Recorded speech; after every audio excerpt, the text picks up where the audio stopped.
Čo lidi, jsem docela zase naštvaný, protože Roblox mi smazal účet.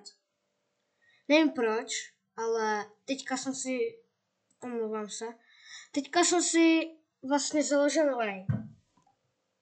Jo, můžete to vidět. Má tady úplně normální prostě skin. A je to takový GG, no, protože včera jsem si vytvářel nový účet a hrál jsem na něm. Dneska přijdu ze školy, podívám se do Robloxu. No a po mně a prostě mi zase smazali účet. Co to je, lidi? Fakt, prostě to není normální asi, no.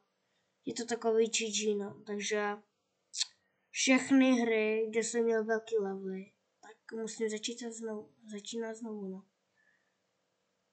Tak nic, mějte se. A jsem fakt naštvaný a zaraz.